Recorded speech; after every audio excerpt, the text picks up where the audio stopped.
Bu Dian nyuruh suaminya itu buat majuan dikit. Mungkin ini cewek nggak denger. Ya udah kan, akhirnya Pak Yanto maju tuh beberapa langkah dan nyoba buat manggil lagi si perempuan ini. Terus ditanyain hal yang sama. Mbak ngapain di atas rumah saya? Nah, pas ditegur kayak gitu, ini perempuan yang tadinya nangis-nangis langsung berhenti. Dan yang selanjutnya terjadi adalah kepala si perempuan ini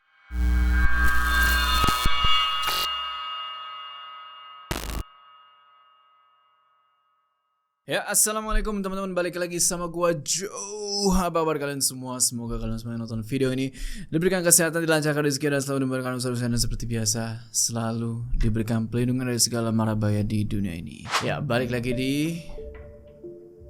debu semua anjir, di house horror, dimana di segmen ini gua akan ceritain kisah-kisah horror kalian mungkin aja nih kejadian sama gua. Nah, di house horror kali ini ada cerita dari seseorang yang bernama Putra, di mana dia mau ngebagiin pengalaman seremnya nih sewaktu dia tinggal di sebuah rumah yang angker banget, yaitu rumah bekas. Awalnya dia ini nggak tahu kalau di rumah itu pernah ada insiden, sampai akhirnya dia ini mulai mengalami kejadian-kejadian yang janggal yang bikin dia sekeluarga cabut dari situ. Nah, sekarang kayak gimana ceritanya? Tonton video ini terus. Udah, kita gak usah lama-lama lagi. Udah siap? Mode horor aktif.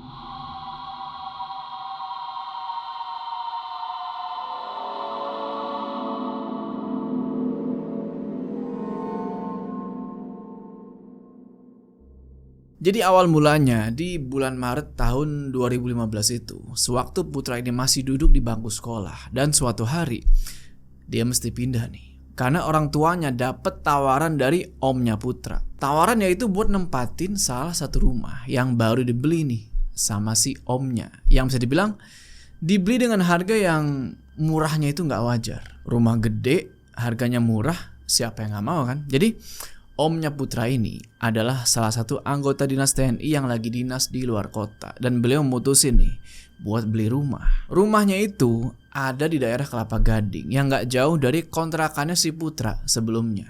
Rumahnya itu gede, 3 lantai, dan warnanya itu pink. Tapi sekarang udah dicat ulang. Posisi rumahnya itu menghadap ke belakang masjid. Di belakang rumahnya itu ada pintu, tapi dari rolling door. Tahu kan lo pintu-pintu kayak dari garasi. Dan beberapa meter di depan rolling door itu ada pohon belimbing ulu. Singkat cerita, pindahlah Putra sekeluarga ke rumah itu kan. Dan selang sebulan tinggal di rumah itu, Putra mulai ngerasain banyak keanehan yang terjadi. Jadi waktu itu ya, di bulan April, minggu pertama Putra mau mendekati ujian kenaikan kelas nih. Malamnya Putra sempat diajak sama teman-temannya buat main nih keluar, ya nongkrong-nongkrong gitulah. Dan waktu itu Putra ini emang disuruh belajar, coy. Karena kan mau ujian nih, ya kan? Nggak ada lu main-main keluar nongkrong-nongkrong, lu belajar buat ujian. Tapi Putra ini bandel, nggak dibolehin buat keluar malam-malam kayak gitu. Dia nyelinap nih ceritanya. Dia mutusin buat pergi lewat pintu belakang itu yang rolling door. Karena sebelumnya juga Putra ini udah janjian buat dijemput sama temennya di situ. Singkat cerita, akhirnya temennya Putra datang nih buat ngejemput, dan berangkatlah mereka tuh ke tempat mereka nongkrong. Nah, temennya Putra ini kita sebut aja namanya Angga. Di perjalanan, Angga ini tiba-tiba bilang, "Put, pintu belakang rumah lu serem juga ya?" Putra tanya lah kan, "Kenapa emangnya?" Terus Angga jelasin di situ kalau tadi pas lagi nungguin Putra di pintu belakang itu, dia ngeliat ada sosok perempuan lagi ngeliatin dari jendela. Ditanyalah ke si Putra kan, "Itu emak lu bukan?" Nah, di situ Putra cuma diem. Sampai akhirnya dia bilang nih ke Angga, "Ah, ngarang kali lu." Padahal Dalam hatinya Putra ini agak takut juga, kok perempuan siapa itu kan. Putra bilang kalau malam itu sebenarnya bokap sama nyokapnya dia itu lagi kedatangan tamu. Dan posisinya mereka itu lagi ada di teras depan rumah. Makanya dia bisa nyelinap tuh lewat pintu belakang buat main sama teman-temannya. Udah kan? Singkat cerita, kelar main, dia pulang lah tuh ke rumah. Dan ya langsung diomelin lah dia kan. Lu besok ujian Tong, ngapain lu main keluar? Nilai merah gue pusing nih. Nah gitu kan ceritanya. Nah udahlah. Besoknya Putra pulang sekolah tuh dan posisi lumayan capek karena habis ujian. Sampai rumah dia pergilah nih nyari nyokapnya. Dan pas pergi ke dapur, ternyata nyokapnya ada di situ lagi masak. Waktu itu jam 12 siang. Putra panggil lah nih kan nyokapnya yang lagi masak tuh. Mah, Mama. Tapi di situ nyokapnya ini nggak nanggepin dan cuma diem aja. Pikir Putra mungkin nyokapnya ini nggak denger karena lagi fokus masak tuh. Ya udahlah, Putra belum mikir yang aneh-aneh di situ. Akhirnya dia pergi ganti baju tuh dan dia nonton TV. Baru nyalain TV nih, tiba-tiba nyokapnya dari depan rumah teriak, "Put, udah pulang?" Bah, di situ kaget dan bingung lah. Kok tahu-tahu nyokapnya datang dari depan? Bukannya tadi dari dapur lagi masak. Dan ternyata nyokapnya Putra ini habis dari warung belanja makanan buat nanti sore. Di sini yang jadi pertanyaan, tadi yang di dapur itu siapa? Akhirnya karena ngerasa ada yang gak beres, Putra pergi nih ke dapur buat ngecek sosok itu. Dan pas dia ke sana, itu sosok nyokapnya tadi udah gak ada. Itu dapur udah gak ada orang. Hari itu yang Putra alami cuma itu. Tapi di situ dia masih bodo amat lah. Dia mikirnya mungkin ini cuma halusinasi dia aja. Besoknya bangun nih sekitar jam 5 subuh. Dan dia langsung siap-siap tuh mandi segala macam karena mau berangkat sekolah. Pergilah nih dia mandi. Dan sampai di kamar mandi dia lupa bawa anduk nih kan. Alhasil dia teriak-teriak lah tuh, "Mah, tolong ambilin anduk." Dan nyokapnya ini nyaut, "Iya nak." Akhirnya selang beberapa detik nunggu, datang nih seseorang, ngetok pintu kamar mandi, tak tak tak. Dibukalah sama Putra itu pintu, set. Dan bener, itu nyokapnya yang datang sambil ngebawain anduk. Putra ambil tuh anduk kan, gak lupa bilang, "Makasih ya mah." Tapi anehnya, dibilang makasih, ini nyokapnya cuma diem aja. Padahal kan gak, ya bisa lah ngomel, "Lu masuk kamar mandi gak bawa anduk, peak banget," misalnya gitu kan. Tapi ini nyokapnya cuma diem aja. Ya udahlah, kelar mandi, Putra balik tuh ke kamarnya dan ada nyokapnya di situ. Putra bilang dong, "Mah, tadi kok dibilang makasih udah ngambilin anduk, diem aja." Nah, nyokapnya di sini bingung. Anduk? Putra bilang dong, "Iya anduk. Tadi kan Putra minta tolong ambilin anduk." Wah, di sini Putra merinding sejadi-jadinya pas nyokapnya ini bilang, "Mamah dari tadi di kamar nyiapin bekal kamu sama seragam yang mau dipakai hari ini." Diam dong Putra langsung di situ kan, ngedenger kata-kata nyokapnya itu. Berarti lagi-lagi yang tadi itu siapa? Selang 3 atau 4 hari setelah kejadian itu, aman nih. Gak ada lagi kejadian-kejadian aneh. Tapi beberapa hari kemudian bokapnya Putra ini libur kerja dan ngajak nyokapnya Putra pergi, gak tahu kemana, dari sore sampai malam. Nah, selama di rumah Putra ini cuma main PS doang tuh sambil nunggu bapak dan ibunya pulang. Dan disinilah dia kena teror lagi.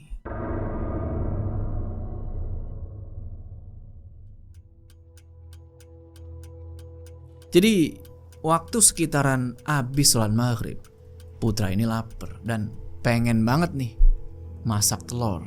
Dia ambillah tuh telur di kulkas kan, dan dia pergi ke dapur. Nah, selama dia goreng itu telur, Putra ini ngerasa kayak ada yang ngawasin. Tapi setiap dia celingak-celinguk gini kan, kanan, kiri, itu nggak ada siapa-siapa.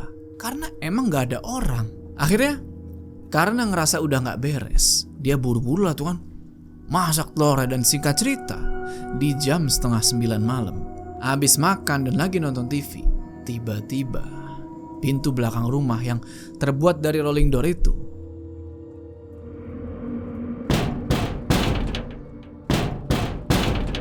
ada yang gedor-gedor kenceng banget. Wah, di situ Putra langsung panik dan akhirnya dia mutusin buat ngegedein itu volume TV sambil dia tidur tuh, tutupan sama selimut. Nah, selang setengah jam kemudian, pulanglah nih bokap sama nyokapnya dia dan langsung ngomel-ngomel, "Ini lu ngapain? Nyetel TV kenceng banget, budak apa gimana lu?" Gitu kan. Pokoknya abis dari kejadian itu, Putra ini terus ngalamin teror. Mulai dari pintu belakang yang digedor-gedor mulu tuh tiap malam, sampai ngeliat sosok yang menyerupai ibunya, dan suasana dapur sama ruang tengah yang mulai berasa angker. Waktu berlalu sampai di suatu ketika nih, di bulan Agustus atau Oktober lah, kurang lebih tepatnya, datang nih saudaranya Putra dari kampung. Kita sebut aja namanya Mas Yono. Nah, Mas Yono ini bisa dibilang mau numpang tinggal sementara di rumah itu karena mau nyari kerja di kota Jakarta. Dikasih lah nih Mas Yono buat tinggal di rumah itu dengan catatan tidurnya di ruang tengah yang nyatu sama dapur dan kamar mandi. Mas Yono sendiri nggak ada masalah di situ. Justru kedatangan Mas Yono ini ngebuat Putra jadi seneng karena dia jadi ada teman main, yang dengan kata lain ngebuat rumah itu jadi tambah rame. Jadi ya nggak serem-serem amat gitulah. Nah, di suatu hari jam 2 siang, Putra iseng nih. Dia pengen explore rumah dia yang gede itu karena dia pengen tahu lebih banyak kan. Siapa tahu ada hal-hal menarik. Naiklah dia tuh ke lantai 2 kan. Dan di lantai 2 itu ada satu kamar tidur dan satu kamar mandi. Dan ada jalan buat ngarah ke balkon yang bisa dibilang lumayan luas. Selesai dari lantai 2, naik lagi nih si Putra ke lantai atas atau lantai 3. Langsung aja tuh dia naikin tangga. Ya ini rumah udah kebayangkan sama kalian gimana gedenya. Dan di lantai 3 ini ada satu kamar ukuran kecil dan satu kamar mandi. Ya bisa dibilang itu kamar pembantu lah. Udahlah kan, selesai tuh explore 3 lantai, gak nemuin hal-hal yang aneh-aneh atau yang menarik, biasa aja. Turun lagi nih si Putra ke bawah, pengen balik ke kamarnya karena waktu itu udah jam 3 sore. Tapi baru turun sampai ke lantai 2 nih, Putra ngeliat Mas Yono, yang dimana Mas Yono ini lagi ada di pintu bagian depan dan berdiri ngadep ke balkon. Ya kayak biasa dong, Putra panggil lah si Mas Yono ini kan, "Mas Yono, Mas Yono." Tapi dia gak ngejawab. Dia cuma diem aja tuh ngebelakangin Putra. Tapi ya lagi-lagi Putra gak mau ambil pusing di situ. Dia tinggal turun tuh ke bawah dan dia pergi ke arah kamar buat siap-siap mandi karena udah sore. Singkat cerita, abis mandi sore itu, dari pintu depan rumah nih ada yang datang. Dan ternyata yang datang itu adalah Mas Yono. Dia baru pulang abis nyari kerjaan. Nah yang jadi pertanyaan, kalau ini Mas Yono baru aja pulang, siapa sosok yang Putra lihat di balkon tadi? Singkat cerita, tepat seminggu nih Mas Yono di Jakarta, dia mutusin buat balik lagi ke kampung halaman karena ternyata nyari peruntungan di Jakarta itu susah dan dia nggak dapat pekerjaan. Ya udahlah, pulang tuh Mas Yono, dan jujur aja itu ngebuat Putra jadi agak sedih karena dia udah nggak punya teman main lagi lah bisa dibilang. Otomatis rumah jadi berasa sepi lagi. Sore itu Mas Yono pamit buat balik ke kampung dan di situ Putra ngerasa agak galau gitu ya karena ditinggal, dan akhirnya dia mutusin buat pergi nih ke loteng tempat dia biasa jemur baju yang ada di lantai 3. Nah, jalan sampai di lantai 2 itu aman-aman aja, dan pas naik ke lantai 3, Putra ini ngelihat ada sebuah tulisan yang terpampang jelas di pintu kamar mandi. Tulisannya gini, "Jangan ganggu rumah kami, cepat kalian pergi dari sini." Yang aneh adalah sebelumnya nggak ada tulisan kayak begitu. Nggak tahu nih siapa yang udah nulis. Tapi Putra ngambil pusing. Dia terusin tuh jalan ke loteng karena rencananya dia ini pengen nangis-nangis di situ ya. Sedih ditinggal sama Mas Yono. Singkat cerita, setelah puas galau di loteng itu, sekitar jam 5:30 petang menjelang maghrib, turunlah nih Putra ke bawah. Nah, di sini yang menarik. Sampai di lantai 3 lagi, Putra nyium bau bangke dan bau darah yang anyir banget. Terus tiba-tiba dia keinget nih sama tulisan yang tadi yang ada di pintu kamar mandi. Nah, karena penasaran, akhirnya Putra benar-benar deketin itu tulisan yang terpampang di pintu kamar mandi. Dan ternyata setelah dia perhatiin benar-benar itu tulisannya itu dibuat dari darah. Putra yakin betul itu darah, tapi gak tahu nih ini darah siapa. Dan disinilah kejadian ekstrimnya, yaitu pas Putra ngedeketin kepalanya gitu ya, buat nyium bau yang ada di tulisan itu kayak gini nih. Tiba-tiba itu pintu kamar mandi digedor dari dalam. Seakan-akan ada orang di dalam ke pintu kamar mandi itu yang nyuruh Putra buat pergi. Nggak denger itu Putra kaget. Dan dia langsung lari tuh ke arah bawah sekencang mungkin. Sampai-sampai nyokapnya lagi masak buat makan malam tuh kaget. Beliau nanya, "Kamu ngapain? Lari-larian sampai ngos-ngosan itu sampai keringetan." Tapi Putra bilang di situ, "Nggak apa-apa mah." Ya udah kan, nyokapnya nggak mikir yang aneh-aneh tuh. Dan Putra disuruh buat mandi dan siap-siap buat makan malam. Besoknya, abis ngalamin kejadian itu, Putra ini sakit selama kurang lebih 1 minggu. Dan itu ngebuat dia nggak bisa ngejalanin aktivitas kayak biasanya. Singkat cerita, 1 minggu kemudian Putra sembuh nih. Dan dia akhirnya bisa beraktivitas lagi kayak biasa. Nah, 1 minggu ke depan, bokapnya Putra ini kerjaannya bakal lembur terus. Dan ini adalah teror yang dialamin sama bapak dan mamanya Putra. Kita sebut aja bapaknya Putra ini namanya Pak Yanto, dan ibunya Putra ini namanya Bu Dian. Udah tuh. Jadi mereka berdua ini cerita, satu hari bapaknya Putra ini pulang kerja larut malam, antara jam 11 atau jam 12 malam. Hingga suatu ketika pergilah nih bapaknya Putra buat mandi. Dan sama kayak Putra kebiasaannya, kalau pergi ke kamar mandi kadang suka lupa bawa anduk. Ya udah kan, akhirnya mamanya Putra atau Bu Dian anterin itu anduk, sekalian pengen gantian nih buat ke kamar mandi. Kejadian ini di sekitaran jam 12 malam dan ini ternyata pas banget di malam Jumat Kliwon. Makin menambah kesan horor nih. Ya, singkat cerita, kelar bokapnya ini mandi, beliau ngobrol-ngobrol nih kan sama istrinya. Dan pas lagi ngobrol-ngobrol ini, kedengeran lah suara cewek nangis dari lantai 2. Waktu itu yang ditakutin sama nyokapnya Putra bukan setan atau apa, tapi maling. Karena waktu itu lagi rawan nih maling atau pencuri di daerah situ. Pada akhirnya karena takut kenapa-napa kan, mereka berdua mutusin buat naik ke atas ke lantai 2 buat ngecek. Bokapnya Putra di depan, nyokapnya tuh di belakang ngikutin. Nah, posisi tangga ke lantai 2 ini itu letter L. Jadi letter L kayak gini, dan nyokapnya Putra ini nunggu di siku tangga. Berarti ini tuh di tengah-tengah antara lantai atas sama lantai bawah. Sedangkan bokapnya Putra ini ada di bibir tangga tuh yang di atas, yang mau naik ke lantai 2. Nah, dari situ Pak Yanto, bapaknya Putra ini ngeliat di balkon luar lantai 2 itu ada orang, perempuan lah bisa dibilang. Perempuan pakai dress warna putih, lagi berdiri ngadep ke arah masjid. Dengan kata lain, ngebelakangin bokap sama nyokapnya Putra yang sekarang udah pada naik nih ke lantai 2. Udah gak di tangga lagi. Ini perempuan nangis-nangis. Tangisannya itu kayak yang lirih banget tuh, kayak yang Akhirnya bokapnya Putra ini inisiatif menegor kan, Mbak ngapain di atas rumah saya? Ini perempuan nggak ngejawab.